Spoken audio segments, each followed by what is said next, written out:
Assalamualaikum warahmatullahi wabarakatuh. Jumpa lagi dengan saya Pak De Alvan di Dongeng Tengah Malam. Apa kabar sedulurku semuanya? Semoga semuanya dalam keadaan sehat walafiat, tidak kekurangan suatu apapun.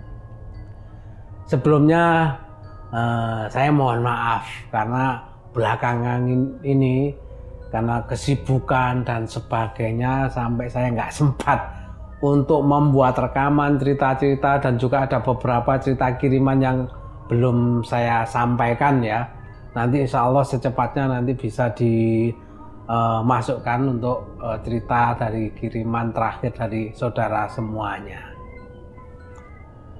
Dan selanjutnya insya Allah ya nanti karena masih kesibukan saya dengan pekerjaan, saya sempatkan rekaman dulu untuk menyapa saudaraku Dongeng Tengah Malam semuanya.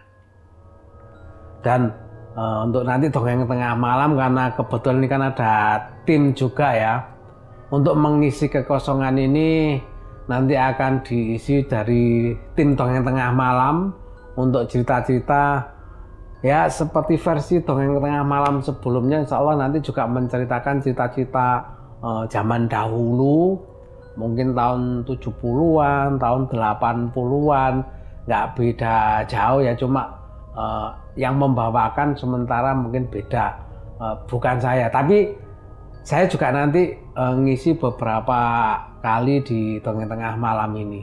Dan juga mungkin nanti ada cerita campur juga lah ya, mungkin cerita agak baru juga dari yang mengisi nanti dari tim Dongeng Tengah Malam.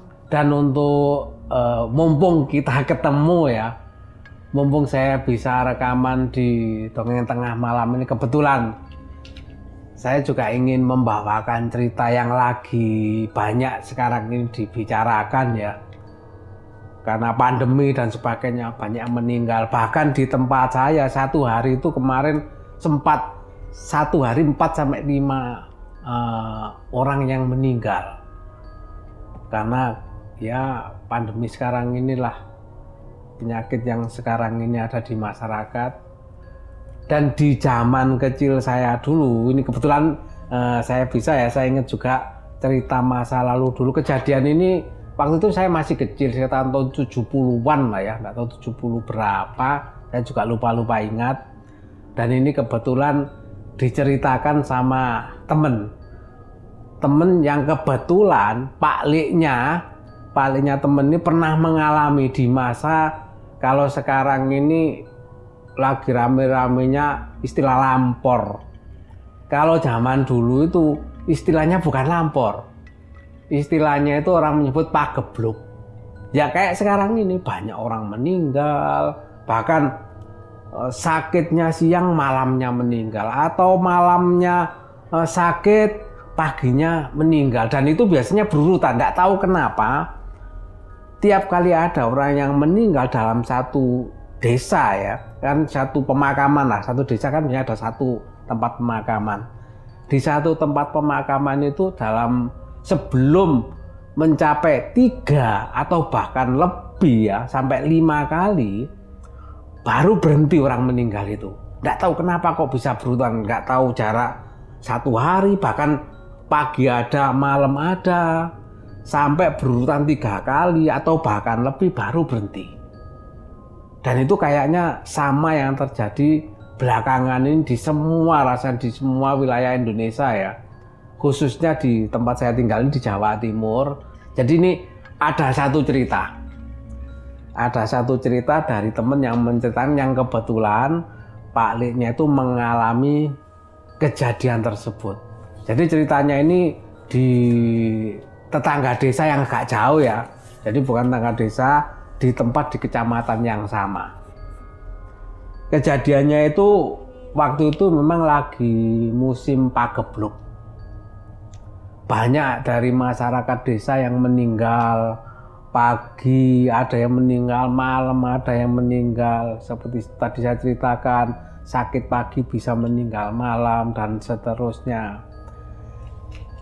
Kejadiannya Pak Liknya teman saya ini itu kebetulan itu karena di kampung kan lagi rame musim pagebluk di masa itu.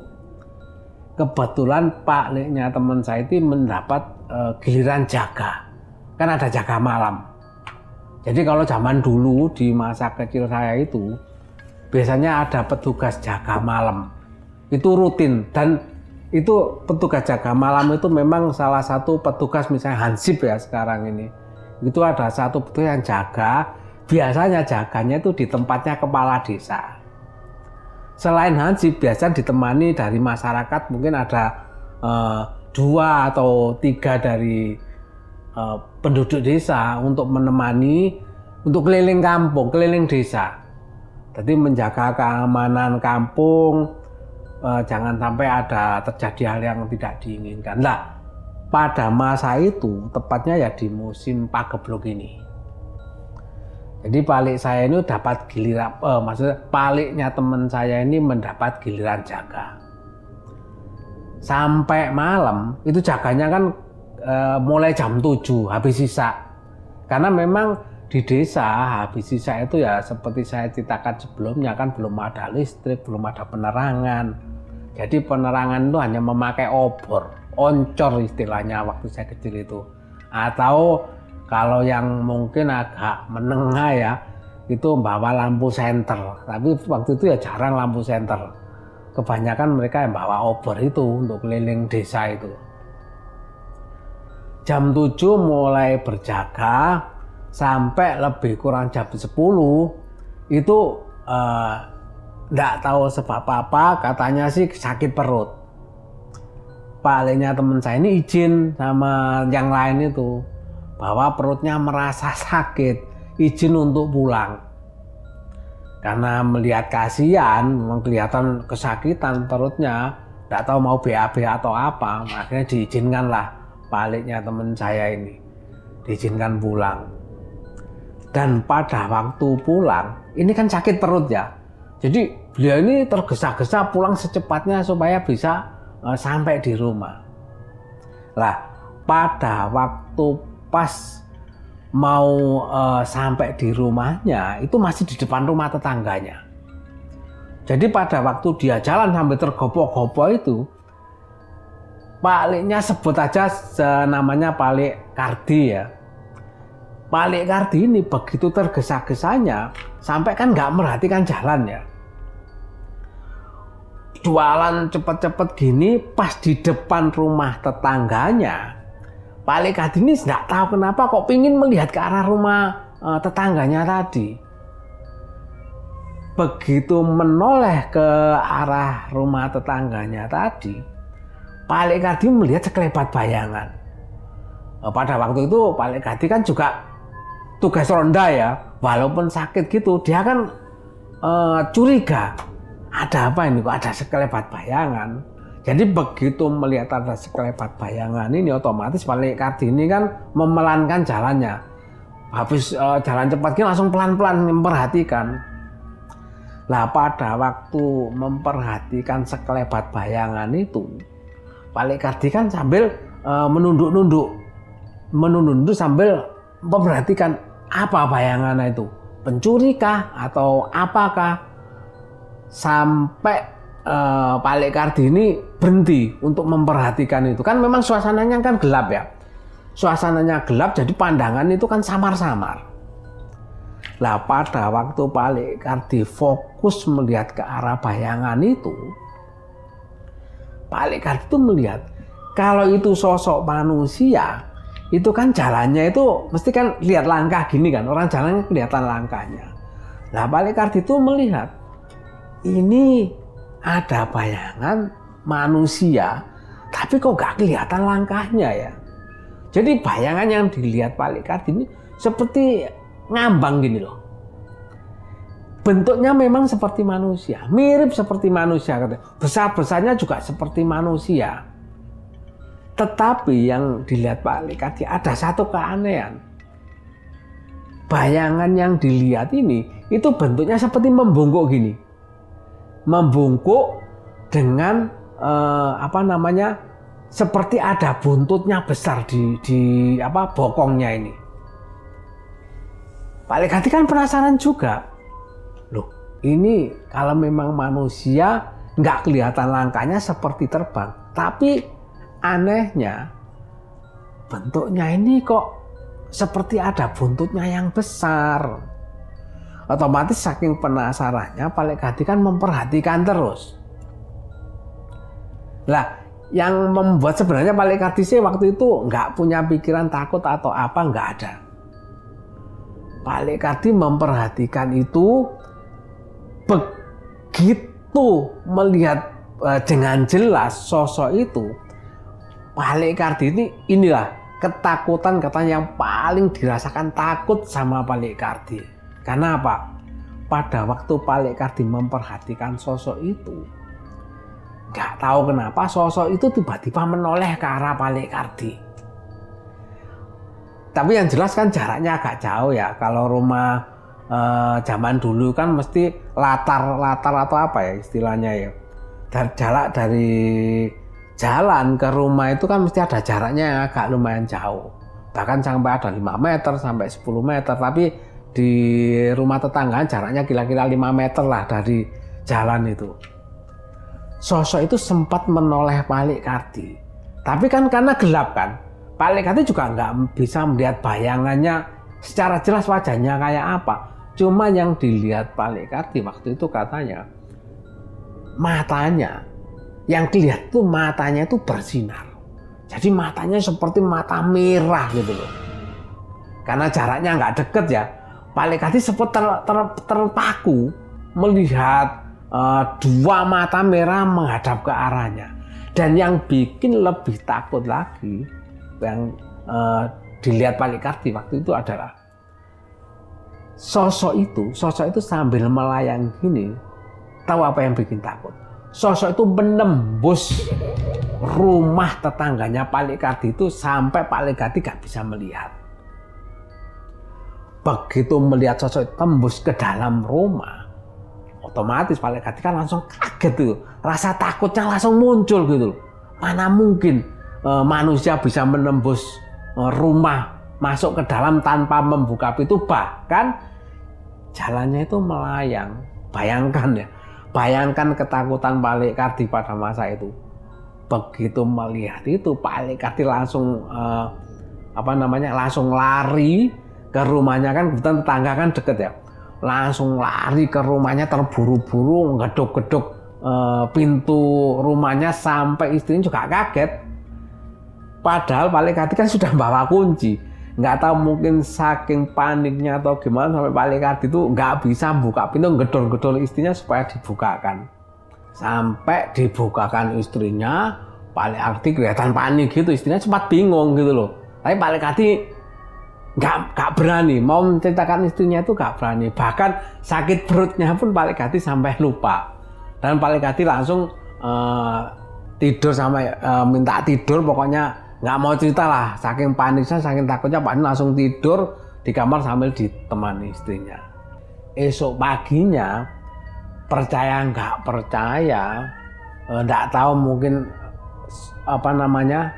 akibat dari sosok yang dilihat Pak Lekati semalam ya, ternyata salah satu keluarga dari tetangganya yang dilihat ada sosok yang masuk ke rumahnya tetangganya tadi, itu ada yang meninggal dunia. Begitu melihat kenyataan seperti itu, barulah Pak Lekati berani menceritakan ke istrinya sebenarnya apa yang dialami semalam itu. Bahwa Pak Lekati melihat ada sosok yang masuk ke dalam rumah tetangga, bahkan nembus masuk ke rumah tetangganya itu.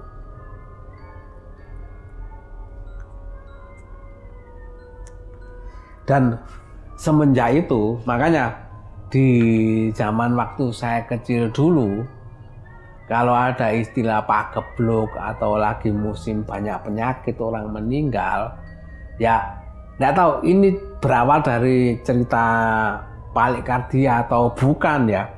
Jadi berkembang di masyarakat waktu saya masih kecil tahun 70-an ya, bahwa kalau lagi musim pagebluk itu rame-rame penduduk desa itu meminta anak-anak dan keluarganya itu menyuruh tidur di bawah, di lantai. Karena apa? Katanya sih kepercayaan mereka bahwa Pak Gebluk atau mungkin ya sosok yang dilihat Pak Likardi itu atau bukan saya nggak tahu. Katanya kalau ada Pak Gebluk itu katanya nggak bisa duduk di bawah. Makanya kenapa zaman dulu tuh berkembang kalau lagi Pak Gebluk orang-orang nggak berani tidur di tempat tidur dipan atas. Jadi mereka semua satu keluarga biasanya tidur di beber tiker ya, kloso istilah Jawa ya, beber kloso, tidur di bawah semuanya satu keluarga. Dan itu mungkin berhubungan dengan makhluk yang pernah dilihat Pak Likardi itu tadi, sosoknya itu seperti manusia tapi seperti punya buntut. Tapi orang-orang bilang itu bukan buntut. Makanya tidur di bawah karena bokongnya lancip. Jadi Pak Gebluk itu nggak bisa untuk mengambil orang yang tidur di bawah karena dari bokongnya yang lancip itu, istilahnya bokongnya lancip katanya. Ya itu tadi sekilas cerita masalah Pak Gebluk ya, atau istilah mungkin sekarang ini banyak ramai dibicarakan lampor, bahkan sampai ada filmnya ya, film lampor, keranda terbang dan sebagainya. Kalau di masa kecil saya dulu istilahnya itu Pak Gebluk itu. Jadi makhluk Pak Gebluk seperti yang saya ceritakan tadi. Itu tadi sekilas cerita mengenai Pak Gebluk atau lampor sekarang ini.